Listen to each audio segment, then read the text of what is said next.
Alright, let's dive into something that's been blowing up lately, the multibillion-dollar peptide industry. Now, before you think this is just another health trend, hear me out. Peptides are these tiny chains of amino acids that are basically the building blocks of proteins. They're everywhere in skincare, supplements, even anti-aging treatments. But here's the kicker, while some of these products are legit game changers, others are straight-up snake oil. And that's where things get interesting. Personally, I think what makes this industry so fascinating is how it sits at the intersection of science and hype. On one hand, you've got researchers uncovering peptides that can genuinely repair skin, boost muscle growth, or even regulate hormones. On the other hand, you've got companies slapping peptide infused on their labels and charging a premium without any real evidence. It's like the Wild West out there, and consumers are often left in the dark.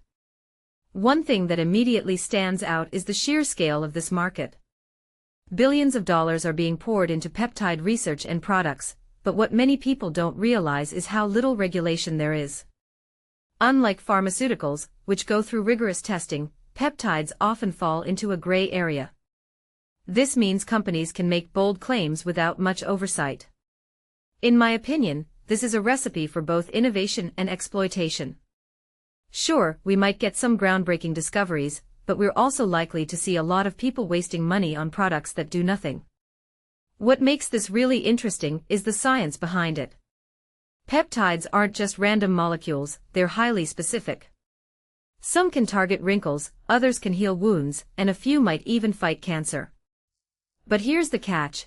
Just because a peptide works in a lab doesn't mean it'll work in a cream or pill.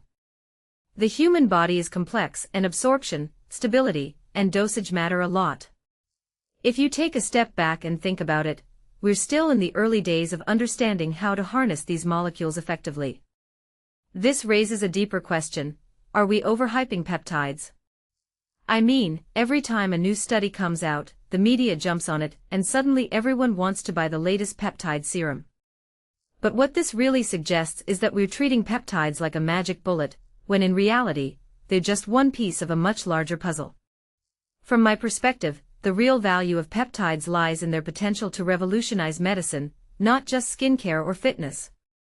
A detail I find fascinating is the role of marketing in all this. Companies know that buzzwords like collagen boosting or anti-aging sell, so they lean hard into those claims. But what many people don't realize is that the concentration of peptides in these products is often too low to have any real effect. It's like putting a drop of water in the ocean and calling it a flood. Personally, I think this is where experts are right to worry, not because peptides are inherently bad, but because the industry is ripe for misuse. If you take a step back and think about it, the peptide boom is a perfect example of how science and commerce collide. On one hand, you've got genuine innovation that could improve lives. On the other, you've got profit-driven companies cutting corners. In my opinion, the key is to stay informed and skeptical. Not every peptide product is a scam, but not every claim is backed by science. So next time you see a peptide-infused product, ask yourself, does this really work, or is it just another trend?